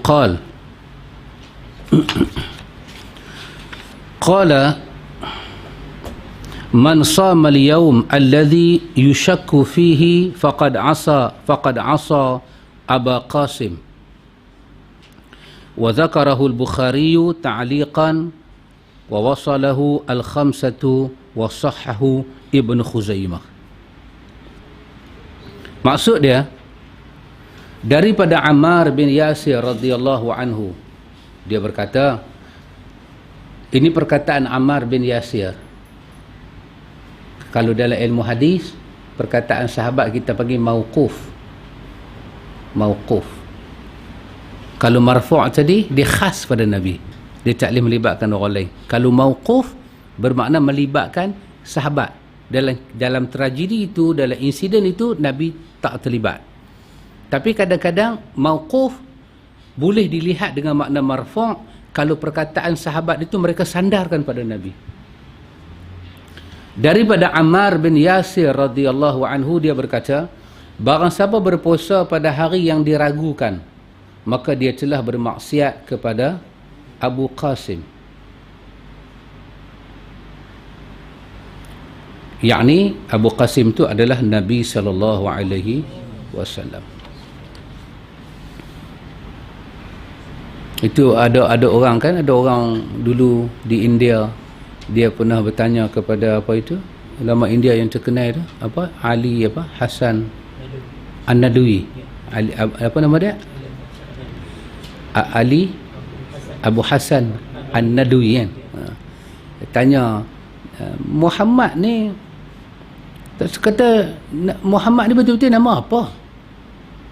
Saya kata Ahmad, saya kata Muhammad, saya panggil dengan Abu tu, dengan Abu ni. Dia kata satu orang ada 10 nama ni orang baik kah? Dia kata, ya. Itu perkataan apa An-Nadwi tadi kan. Dia jawab mudah, dia kata pada kawan tu, dia kata pertama aku nak habaq kat hang. Dia kata Quran ni, dia kata sebelum aku jawab pasal Nabi Muhammad, aku nak habaq Quran ni orang Islam baca. Orang Islam baca Quran, hampa ni orang ni tak baca Quran kan. Pasal tu hampa bodoh dia kata. So, Quran ni ajak kita jadi cerdik. Dia tu marahlah ke dia, awak cakap lagu tu. Dia kata kami baca Quran, dalam Quran ada tempat tanya, tempat berhenti, tapi Quran tak pakai langsung tanda-tanda tanya. Hampa kalau tanya kena pakai telinga gajah tu, question mark. Penutup kena bertitik. Ayat tak habis kena koma. Ini semua petanda-petanda Nahbak kata yang baca tu tak cerdik. Ni aku nak tanya, kena habaq nak tanya. Ni aku tanya hang tau, bukan aku tanya hang tau. Ni aku tanya tau. Bila kita kena habaq lagu tu ke orang tu, maknanya kawan tu IQ dia tu kira memang dia tak pergi dewan IQ lah, rendah sangat. Tapi kalau kita tak payah tanya, kita bagi satu, kita buat satu ungkapan, dia tahu, dia kata ni soalan ni, dia cerdik. Quran ajak kami jadi cerdik. Kami baca hal ataka hadithul ghashiyah, kami tahu dia tanya. Tapi tak ada tanda tanya. Pasal tu kami tahu bila Muhammad nama Muhammad, bila Muhammad panggil Abu Qasim, dia kata kepada kawan ni, hang nama apa? Dia tu habaqlah nama dia. Maka kalau hang duduk di tengah-tengah orang Arab, hang tak akan dipanggil dengan nama hang, hang akan dipanggil dengan nama anak hang. Abu bermakna bapa. Kalau hang ada anak nama siapa ke, hang dipanggil dengan Abu. Maka kalau hang tanya kat aku sejak bila hang jadi bapa, maka aku katakan sejak hang dapat anak.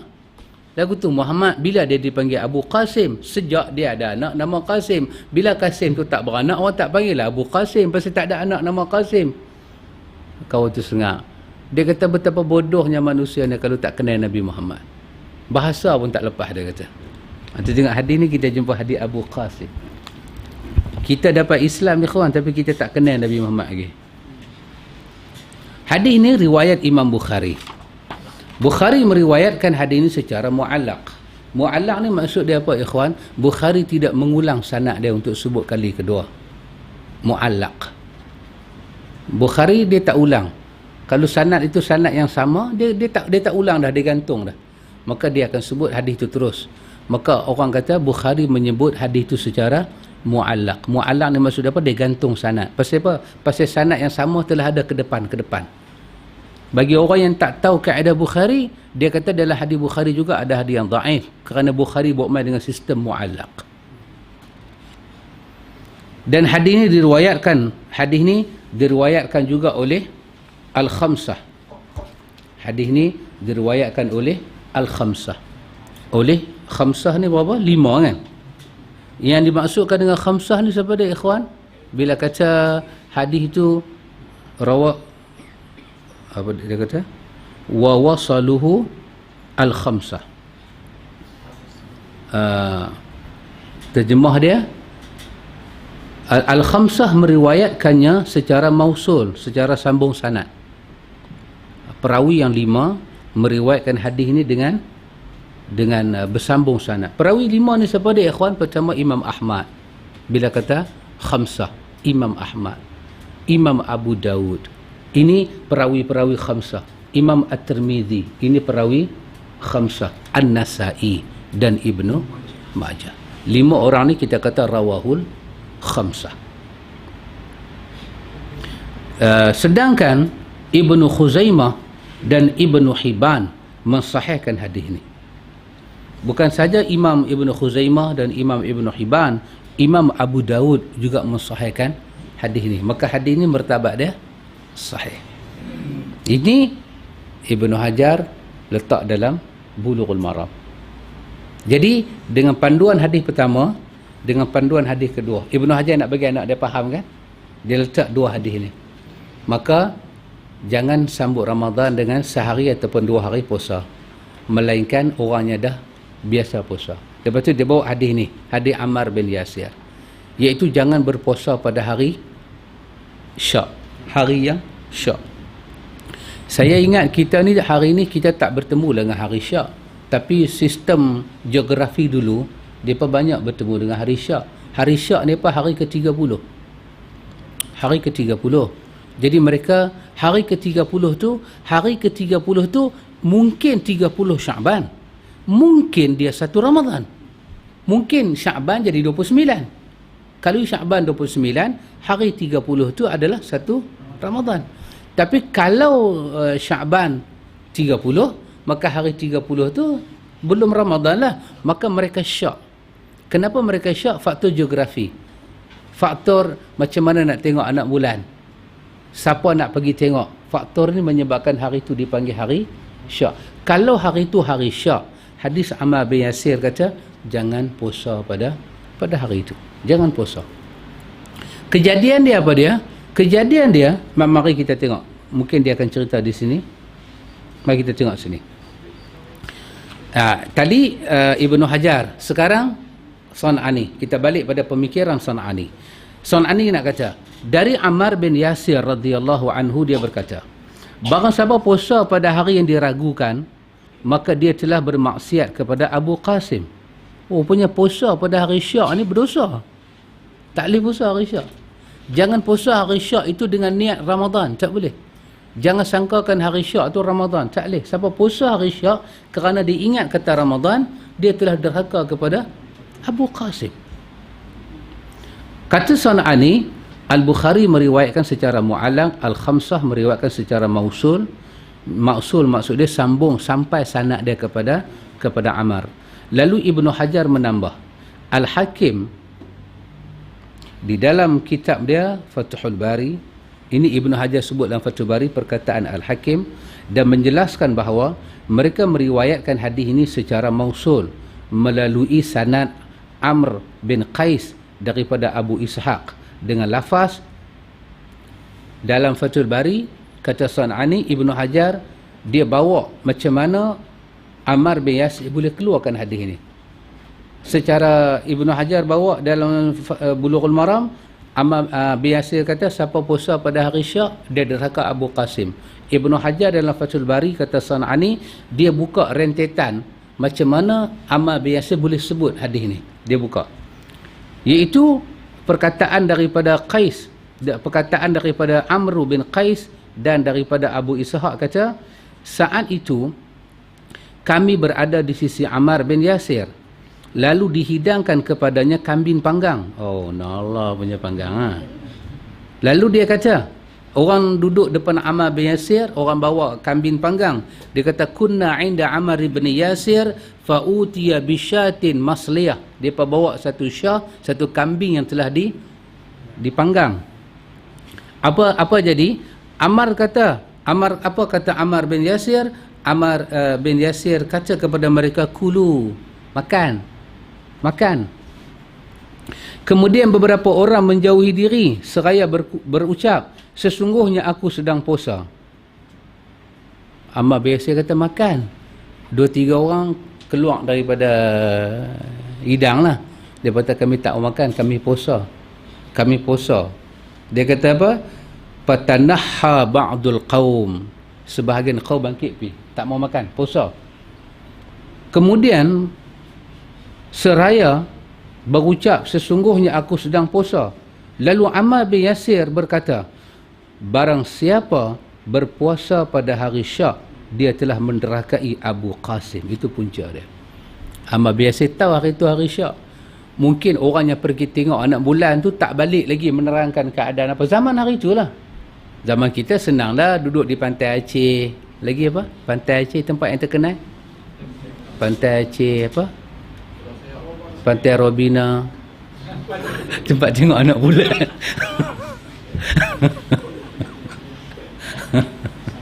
Antu bukan tengok anak bulan, tengok Acik. Tempat-tempat yang terkenal kan, Teluk Kemang. Lagi? Pulau Sayak. Tempat-tempat yang terkenal kan. Dulu nak pergi satu, dia nak berjalan pi, dia nak main balik. Jadi kawan hak duduk di sini duduk tunggu puasa ke tak puasa besok. Jadi selagi tak ada jawapan, makanlah. Abang Yasir kata, makanlah ni. Tambah yang main pula kambing panggang. Razman buat main kambing pun tak boleh tahan lah. Tapi memang sedap betul. Tak cukup no? Oh, nasi dia boleh rata saja. Jangan buat main. Tak boleh. Yang tu bukan kambing panggang. Yang tu baru kambing jelutong punya kambing. Baru dia patah pukulan jelutong. Jangan main-main. Jelutong jangan main-main. Kalau ganja tempat lain hisap tak sedap. Kena ganja jelutong, dia punya show tu satu macam. Jangan main-main. Nasib baik saya bukan orang jelutong.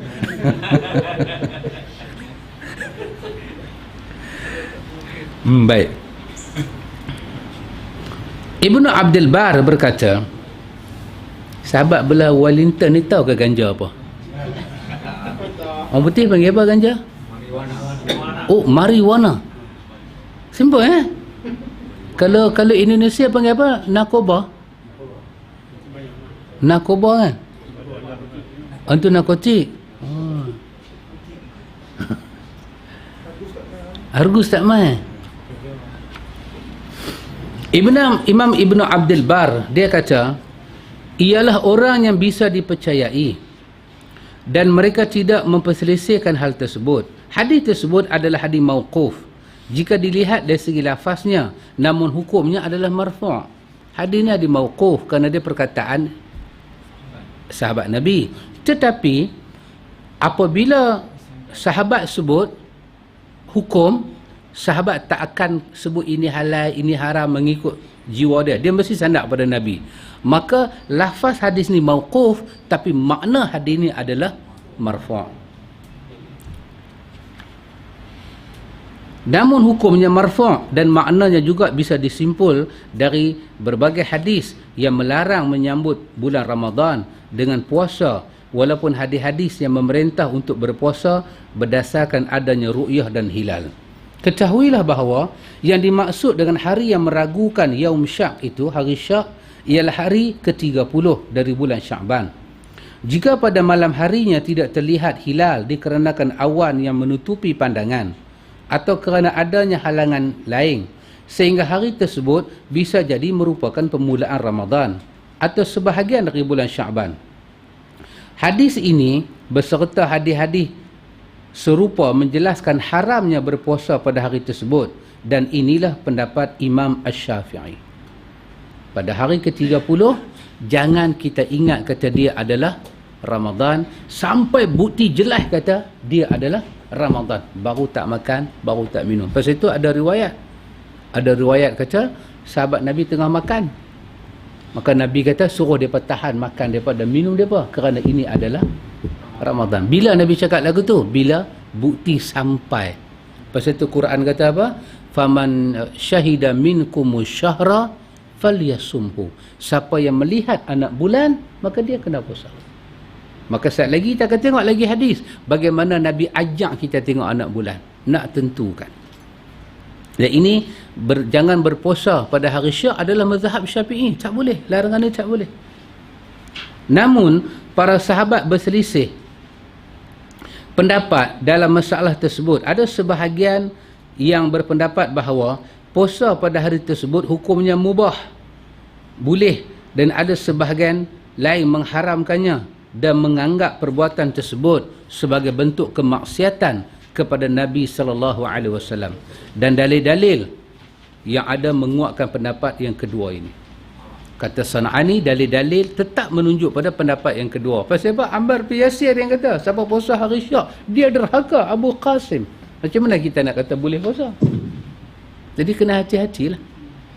Sedangkan hadis yang diriwayatkan oleh Imam Syafi'i daripada Fatimah binti Al-Husain yang menjelaskan bahawa Ali radhiyallahu anhu berkata, Imam Syafi'i ada buat satu hadis lain, iaitu hadis yang kata Sayyidina Ali ada kata, berpuasa sehari pada bulan Sya'ban lebih aku sukai daripada tidak berpuasa sehari di bulan Ramadan.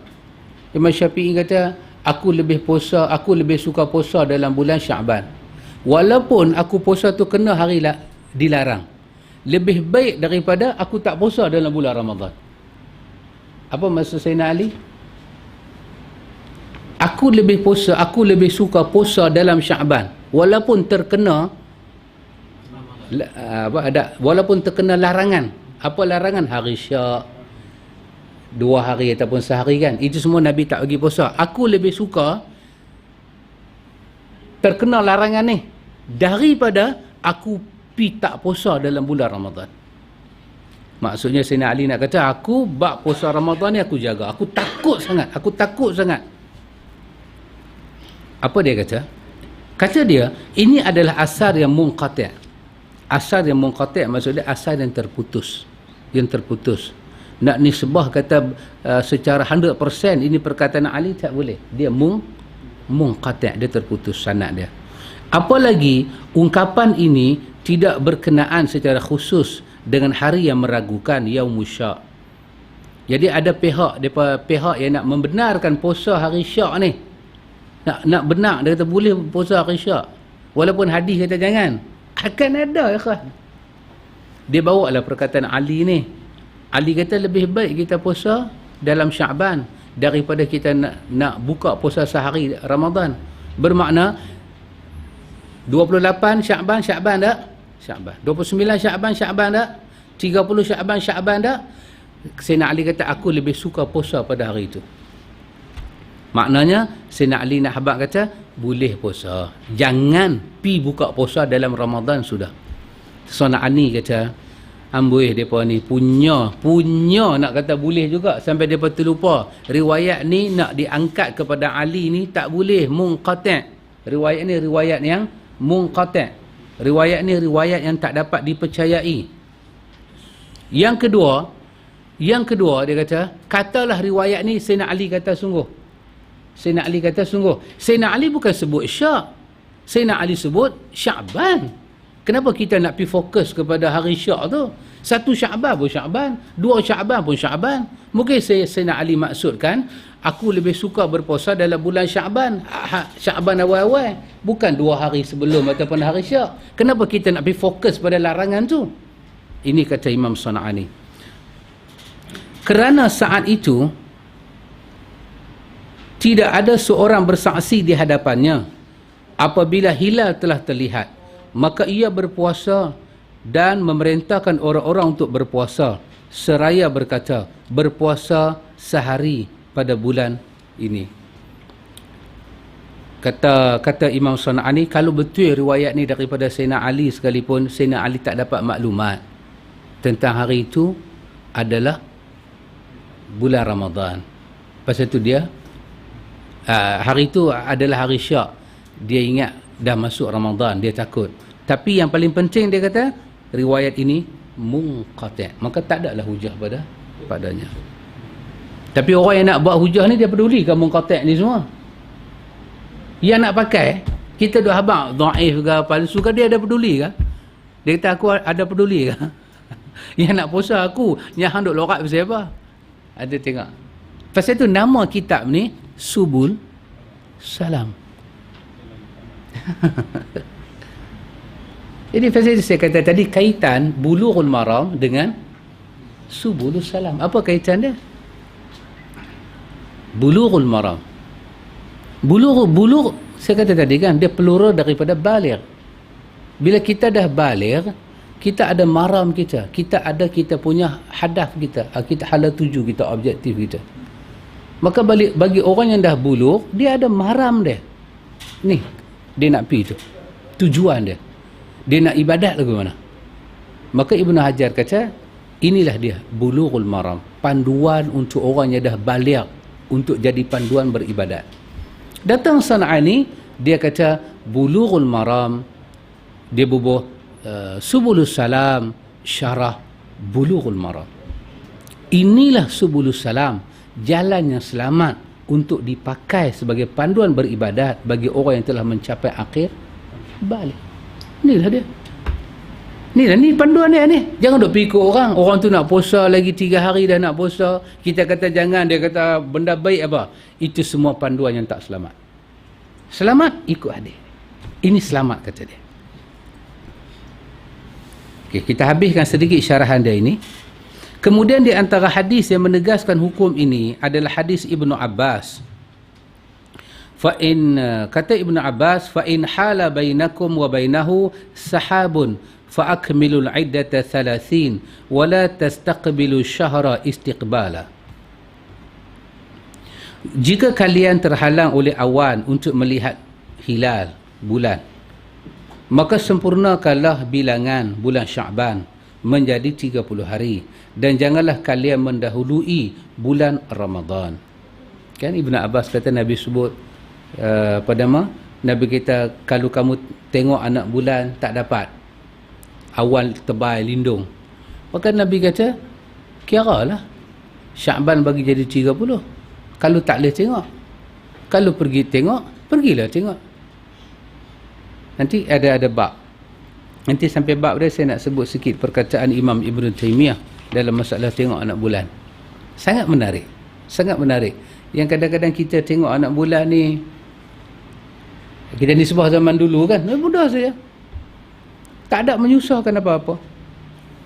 At-Tayalisi meriwayatkan dengan lafaz, dan janganlah kalian mendahului bulan Ramadan dengan 1 hari dari bulan Sya'ban. Ini juga ada yang sahih. Hadis tersebut juga diriwayatkan oleh Darul Qutni dan disahihkan oleh Ibnu Khuzaimah di dalam Sahih Imam Ibnu Khuzaimah. Sama juga Nabi sebut, jangan mendahului Ramadan dengan apa-apa, biar kosong. Tempat mendahului Ramadan tu biar kosong. 2 hari, 3 hari, kosongkan. Jangan puasa apa-apa dah, kecuali bagi orang yang puasa. Abi Daud meriwayatkan daripada Aisyah radhiyallahu anha.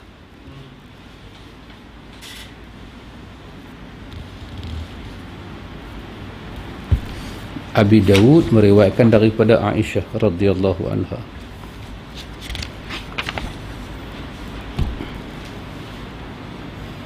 Iaitu Nabi bersabda, kana Rasulullah sallallahu alaihi wasallam, hadis Abi Daud ni hadis yang sahih,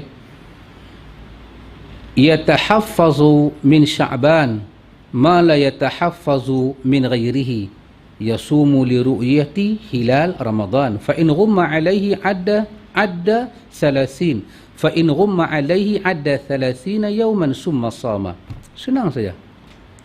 Rasulullah bersabda, Rasulullah sallallahu alaihi wasallam sangat memberi perhatian pada beberapa hari di bulan Sya'ban untuk menyambut kedatangan Ramadan yang tak pernah beliau lakukan pada bulan lain.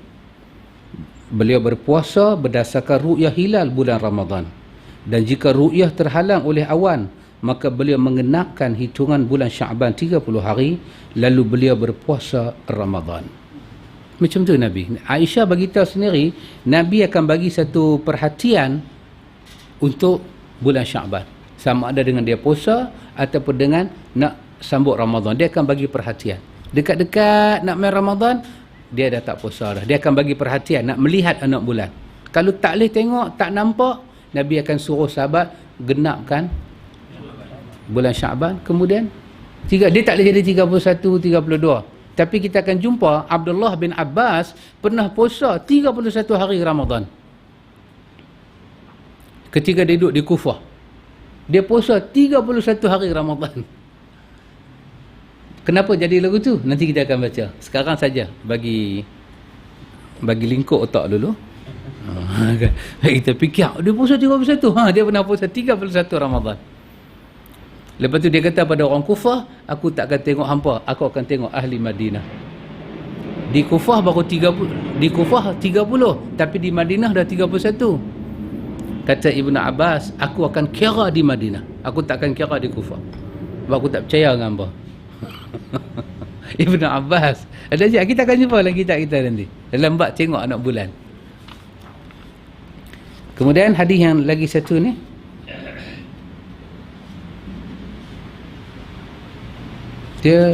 Saya tak bawa kitab asal tu, jadi saya duk keliru. Yang mana hadis yang berikutnya? Hadis berikutnya saya ingat hadis Ibnu Umar. Hadis Ibnu Umar. Kita baca sikit lagi. Dan Abu Daud juga meriwayatkan daripada Huzaifah secara marfu', iaitu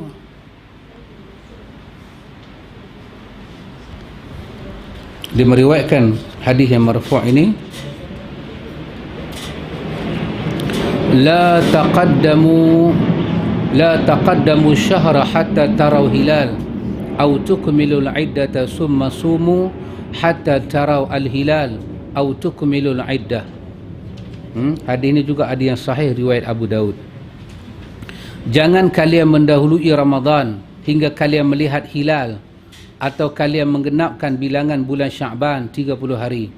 Kemudian berpuasalah hingga kalian melihat hilal lagi, atau kalian menggenapkan hitungan 30.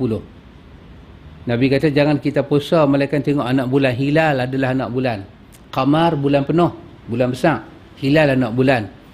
Jangan puasa melainkan pergi tengok anak bulan. Hatta taraw al-hilal, pergi tengok anak bulan. Ataupun Nabi kata autukmilul iddah, ataupun tak tengok anak bulan, kamu sempurnakan bilangan bulan Sya'ban. Summa sumu, lepas tu baru puasa Ramadan. Nabi kata bila nak raya pula, jangan kamu raya melainkan kamu tengok anak bulan. Kalau tak dapat tengok anak bulan Syawal, kamu sempurnakan hitungan Ramadan jadi 30, barulah kamu sambut. Dalam masalah ini masih terdapat banyak hadis yang menjelaskan larangan berpuasa pada hari yang meragukan. Hari-hari yang diragukan tak dibenarkan kita puasa, tak sah puasa. Hadis macam tu, ikhwan. Jadi apa yang kita nak kena buat, ikhwan? Saya pun tak tahu. Kita tak puasa. Tak, kita lagi 3-4 hari ataupun lagi kita kata lagi seminggu lah, 5-6 hari nak masuk Ramadan, Ramadan lah. Kita tak puasa lah dalam bulan Sya'ban. Orang kata pula balok liat sampai tak ada bersedia nak sambut puasa. Orang mengaji pelan jadi bagus, mereka mengaji pelan jadi tak senonoh. Kita tak jawab, sakit ke telinga masuk ke hati. Kita jawab, dia tak erti-erti. Kita kata pakcik, kami duk baca Subulus Salam. Ada pandangan ulama kata 16 Sya'ban jangan duk puasa dah sampai habis, takut terjebak dengan Syiah Rafidah. Hampa kalau tak mau benda baik, hampa Syiah lah, Syi'uh lah, macam-macam hampa letak kepala orang tua tu. Pasal hampa tak mau. Kalau hampa mau, hampa kata macam-macam, sunnah lah, yang tu lah, yang ni lah. Apa kita nak kata, sahabat?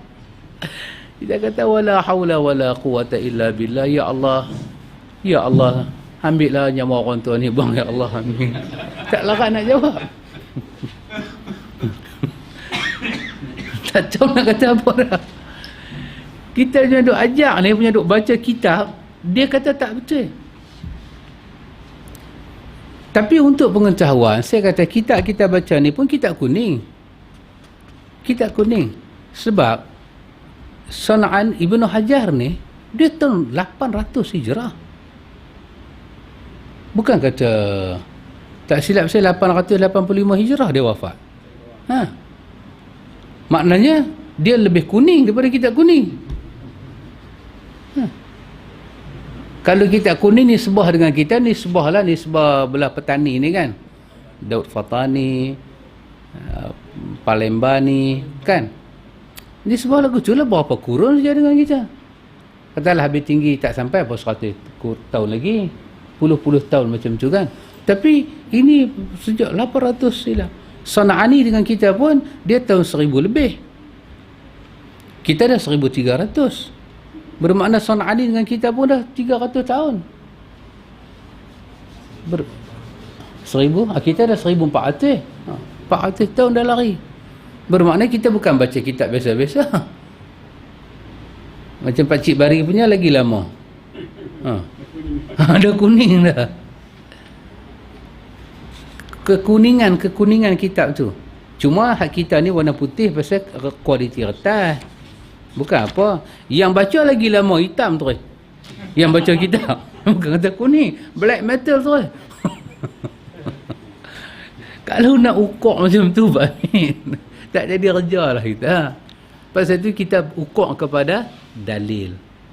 Takat ni kita baca dua hadis. Kita baca yang pertama, hadis Abu Hurairah.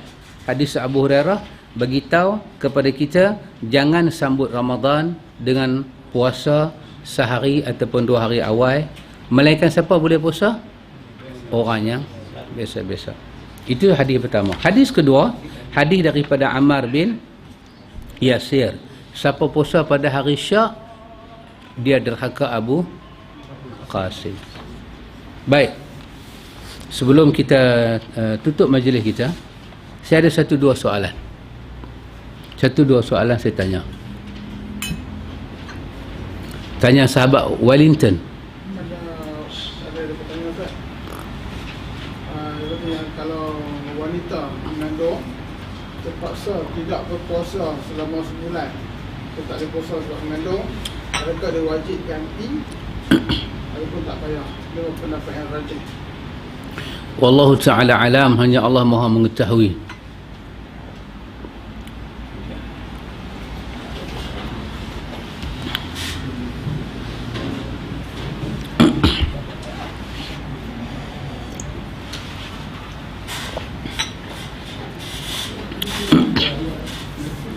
Ibnu Abbas, ni boleh tengok dalam fikih sunnah Syekh Sabit. Fikih sunnah Syekh Sabit dalam bab puasa wanita yang mengandung. Ibnu Abbas memasukkan wanita yang mengandung dalam ayat wa 'alal ladzina yutiqunahu fidyatun ta'amu miskin. Dan bagi orang yang yutiqu, orang yang apa? Keberatan, tak boleh puasa, maka dia dikenakan fidyah. Itu ayat Quran. Wa 'alal ladzina yutiqunahu fidyatun ta'amu miskin. Ibnu Abbas kata di antara orang yang masuk dalam ayat ni adalah wanita yang mengandung dan wanita yang menyusu. Masuk dalam ayat ni. Dan orang yang bekerja, yang kerja dia tak boleh tunda pada bulan lain dan tak boleh tunda pada belah malam. Dia kena selesaikan waktu siang dan dia terikat dengan Ramadan. Dan kalau dia puasa jadi susah, letih, maka dia termasuk dalam ayat ni. Orang tua yang tak larat puasa. Dan cara dia sakit tu memang tak ada nak sembuh lah, pelan duk uzur. Maka Ibn Abbas kata dia termasuk dalam ayat ni. Maka mereka cukuplah bayar fidyah.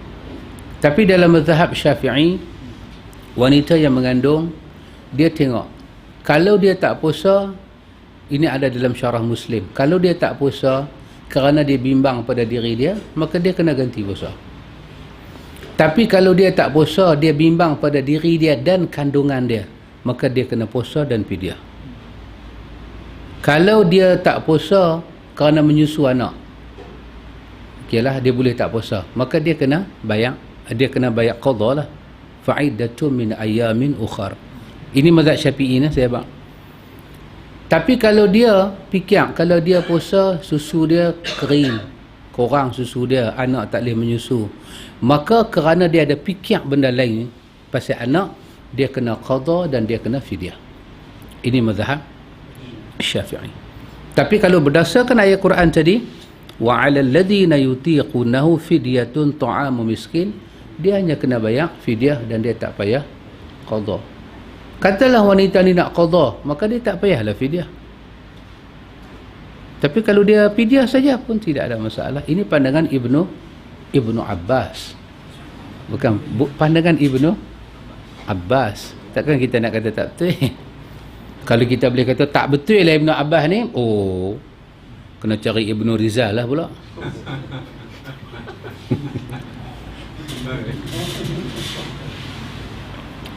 Ada lagu kan Ibnu Rizal, lagu apa? Saya lupa lagu dia. Macam mana? Pak Nur. Saya nak test tau. Kalau saya nak test. Nak kena bagi Wellington tengok muka Pak Long. Baik. Saya nak tanya tadi. Bab yang saya dah ajak. Sahabat Wellington pun boleh jawab. Terutama sahabat dalam dewan. Nabi tak bagi kita puasa sehari ataupun dua hari kan. Ustaz Abu Talib main dari awal ke tadi? Ke sampai tengah kuliah ke awal? Awal Okey, saya tanya Ustaz Abu Talib.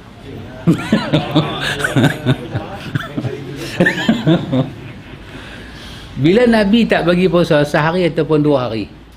Baik. Son'ani kata ada satu golongan yang suka puasa ni. Sambut puasa dengan puasa. Golongan tu golongan apa? Golongan batiniyah. Batiniyah. Siapa dia? Depa ni? Antara satu golongan dari Syiah. Oh, alhamdulillah. Syiah apa Pak Cik Bari? Syiah Rafidah. Yang suka menyambut puasa dengan puasa ni adalah Syiah Rafidah. Syiah Rafidah ni Syiah yang mana ikhwan? Dalam senarai Syiah ni kalau kita nak senaraikan Syiah yang paling bermusuh dengan Ahlussunnah Rafidah. Syiah yang mengkafirkan Ahlussunnah Rafidah. Syiahnya meletakkan kita tempat anjing, Syiah Rafidah. Halal darah kita. Nawasib dia panggil kita. Ahlussunnah adalah nawasib, Syiah Rafidah. Syiah yang maki Abu Bakar, yang kata aku tolak Abu Bakar bukan dengan tangan tapi dengan kaki aku, Rafidah. Syiah yang tuduh perempuan tak senonoh pada Aisyah, Rafidah. Yang melaknat para sahabat adalah Rafidah. Saya kata tadi dalam syarah kepada Umdatul Ahkam, dia sebut golongan yang batiniyah ni adalah golongan Syiah Rafidah. Jadi kenapalah kita nak sambut Ramadan dengan cara Syiah? Buat apa? Sambut dengan cara hadis Nabi. Apa dia? Imanan wahtisaban. Cara kita. Tak payah duk puasa. Macam Rozman kata tadi kan, kita nak buat kenduri sikit-sikit. Bismillah. Kita tak payah sebut sempena apa. Saya ada duit, kebetulan saya seronok Ramadan nak datang, saya nak jamu kawan-kawan saya. Cukup. Tak payah buat satu kad sempena kenduri sempena Ramadan. Nanti dia ada pula kenduri sempena raya. 30 hari, maka tak payah. Di antara dalil dia apa? Pasal apa dia boleh puasa lagu tu? Nak tengok bulan ni. Iya, Datuk jawab. Sumu liru yatihi. Lam pada liru yatihi tu, dia kata lam tu menunjukkan sebab puasa. Sebab puasa tengok anak bulan. Maka kita tidak puasa. Apa pandangan para ulama? Kalau kita puasa 2 hari ataupun sehari sebelum, apa pandangan para ulama? Hukum dia apa? Ada yang memakruhkan, ada yang mengharamkan. Di antara dua pandangan tu yang lebih tepat haram. Disokong oleh hadis Ammar bin Yasir. Apa pandangan para ulama kalau kita puasa lepas 15 Syaban? Makruh. Kenapa makruh? Sebab dia takut kita terlibat di hujung tu. Maka daripada awal dia makruhkan. Jadi kita ni sekarang duduk dah bulan Syaban, kita hati-hatilah. Jadi sekurang-kurangnya takat ni kita ada sedikit ilmu macam mana nak melayarkan bahtera ibadah kita dalam bulan Syaban. InsyaAllah lepas ni minggu depan kita akan sambung hadis Ibnu Umar. Nabi kata, "Iza ra'aitumuhu fasumuhu wa iza ra'aitumuhu fa'aftiru." Bila kamu nampak anak bulan kamu puasa, bila kamu nampak anak bulan kamu raya. Apa maksud hadis Nabi ni? Kita akan tengok. Dan dalam kita nak baca hadis minggu depan ni, kita akan jumpa satu lagi hadis bagaimana Nabi sendiri memberi makna kepada dia itu bangsa ummi. Sekarang kita duk bahaskan apa makna ummi, Nabi ummi. Maka kita akan jumpa minggu depan hadis Nabi menisbahkan sendiri. Ummi itu apa makna? Dalam hadis Bukhari. Kita akan jumpa hadis itu insya-Allah. Wallahu a'lam.